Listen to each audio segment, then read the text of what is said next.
নিম্নমানের সামগ্রী দিয়ে যেমন তেমনভাবে রাস্তা তৈরি করা হচ্ছে, এই অভিযোগে কয়েকদিন আগে পশ্চিম বর্ধমানের শালানপুর এলাকায় গ্রামের বাসিন্দারা সেই রাস্তা তৈরির কাজ বন্ধ করে দিয়েছিলেন।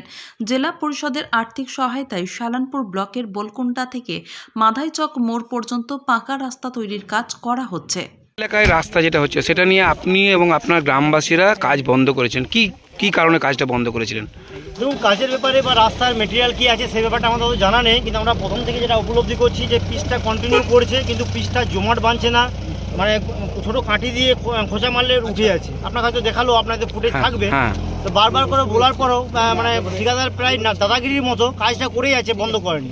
আমাদের গ্রামবাসীদের একটাই দাবি ছিল যে জেলা পরিষদের ইঞ্জিনিয়ার সাহেবকে ডাকা হোক, আমরা আমাদের প্রবলেমটা বলবো। উনি বলছেন আজ আসবে কাল আসবে, এইভাবে আমাদের 15টা দিন কাটিয়ে দিয়েছি। ঠিক। তো আপনারা এখন কি চাইছেন? আমরা যদি যেন সুষ্ঠুভাবে কাজ হয়।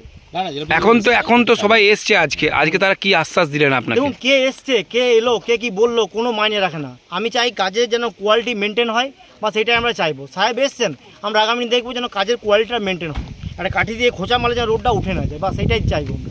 গ্রামের মানুষজন কাজ বন্ধ করে দেওয়ার পর টনক নড়ে জেলা পরিষদের। বুধবার সেই রাস্তার কাজ পরিদর্শনে আসেন শালানপুরের বিডিও দেবাঞ্জন বিশ্বাসকে সঙ্গে নিয়ে জেলা পরিষদের কর্মাধ্যক্ষ মোহাম্মদ আরমান এবং সহকারী ইঞ্জিনিয়ার ছিলেন শালানপুর পঞ্চায়েত সমিতির আধিকারিকরাও। তারা আশ্বাস দেন যে এবার সঠিক নিয়ম মেনেই রাস্তার কাজ হবে। কাজ সঠিক হয়নি বলে বন্ধ করেছিল। গ্রামের লোকের সঙ্গে কিছু হয়তো মিসআন্ডারস্ট্যান্ডিং হয়েছে কিছুতে, এবং থিকনেস আমাদের 20 mm থিকনেস ধরা আছে, ঠিক আছে? কারণ এগুলো তো আমাদের পিএমসি মেনটেন্স হওয়ার, ঠিক আছে? মেনটেন্স হওয়ার 20 mm থিকনেস ধরা আছে। থিকনেসটা এসে হয়তো ঠিকই করছে, কোথাও কোথাও একটু আধটু মাটির উপরে হয়তো পিচ উঠেছে, সেগুলো সেই জায়গাগুলো তো পা দিলে তো উঠে যাবে, অটোমেটিকলি উঠে যাবে, সেগুলোকে আমি রেক্টিফিকেশন করে দেবো। যা না, তাদের বক্তব্য রাস্তা তো কয়েকদিন আগেই হয়ে গেছে, কিন্তু এখনো অবধি পিচটা শুকোচ্ছে না। পিচ নিয়েও তাদের প্রশ্ন তুলছেন তারা। না, ওটা তো আমি টেস্ট না করে বলতে পারবো না, ওটা আমি দেখে নিচ্ছি আমার কত পার্সেন্ট পিচ আছে বাকি আছে, ওগুলো দেখে আমি টেস্ট করে বলে দেবো। তাহলে এখন তখন গ্রামবাসী নিম্নমানের কাজ হয়েছে রাস্তা। না, নিম্নমান সরাসরি নিম্নমানের কাজ নয়, হয়তো কোথাও একটু ভুল আনতে হয়েছে, কিন্তু নিম্নমানের কোনো কাজ হয়নি। কারণ থিকনেস ঠিক, আমি যা দেখলাম তার থিকনেস ঠিক আছে। 20 mm জায়গায় 23 mm আছে, আমাদের 20 mm প্রিমিক্স ধরা আছে, আর আমাদের শুধু তো এটার উপরে প্রিমিক্সই ধরা আছে, কিছু তো ধরে নেই। টেস্ট হওয়ার পরে কি কাজ শুরু হবে? হ্যাঁ, অবশ্যই কাজ শুরু হবে, কাজ কেন শুরু হবে, এবং আমাদের এলাকার মানুষদের সঙ্গে কথা বলেই কাজ শুরু হবে।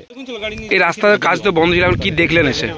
না, একটা অভিযোগ উঠেছিল, সেই অভিযোগ পরিপ্রেক্ষিতে আমাদের মাননীয় বিধায়কের নির্দেশে আমরা এসআরডিএ যে চিফ এক্সিকিউটিভ ইঞ্জিনিয়ার ওনাকে আমরা বলেছিলাম, এবং কাজটা পাবলিক বন্ধ করেছিল। কিছু অভিযোগ ছিল, সেখান থেকে আমাদের ইঞ্জিনিয়ার সাহেব এসছেন, আমাদের বিডিও সাহেব, সভাপতি, সবাই আমরা এসেছি। ওনারা একটা স্যাম্পল নিয়েছেন, ওটা ল্যাবে টেস্ট হবে, এবং ইঞ্জিনিয়ার সাহেব কথা দিয়েছেন যে ভুলভাল যদি কোথাও হয় থাকে সেটাকে আমরা ঠিক করে দেবো আফটার টেস্ট। তো আর কোনো কোথাও অসুবিধা হওয়ার কথা নয়, আশা করি যে কাজটা মোটামুটি ভালো হবে। গ্রামের মানুষরা দেখাচ্ছে যে হাত দিয়ে উঠে যাচ্ছে, এই ব্যাপারটা আপনারা কি দেখছেন? টেকনিক্যাল ব্যাপার আছে, টেকনিক্যাল ব্যাপার আছে, তো ওনাদের টেস্ট করার আজকে উনি নিয়ে গেছেন স্যাম্পল, ল্যাবে টেস্ট হবে, টেস্ট হওয়ার পরেই যা রেজাল্ট আসবে সেই হিসাবে কাজটা আবার নতুন করে ভালো করে ওটা করা হবে। আপনি এর আগের দিন সংবাদ মাধ্যমকে জানিয়েছিলেন এই রাস্তার উদ্বোধনের কথা, আপনি জানেন না?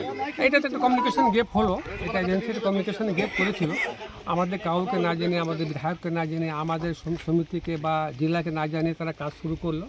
ওটা জানালে আমরা ভালো হতো, আমরা সেটাকে ওপেনিং করাতাম এবং ওটাকে আমরা নজরে রাখতাম।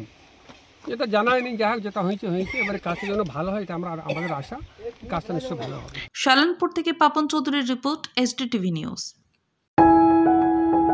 जब जीवन की हो नई शुरुआत तो श्री बालाजी फैशन है आपके साथ। ब्राइडल एथनिक वेयर के लिए आसनसोल में जाना माना नाम श्री बालाजी फैशन। दुल्हन के लिए खूबसूरत रंगों का लहंगा और आकर्षक गाउन, दुल्हन की बहन को खूबसूरत बनाए लहंगा फ्रॉक, दुल्हे के लिए मान्यवर के विविध रंगों वाले sherwani ethnic wear, fashionable men's suit से मिले दूल्हे के भाई को नया लुक, वेडिंग और पार्टी के लिए कढ़ाईदार बनारसी और सिल्क साड़ियाँ। तो देर किस बात की, आज ही आए श्री बालाजी फैशन, हर घर की पसंद, GT road, opposite Subhash cinema, Asansol.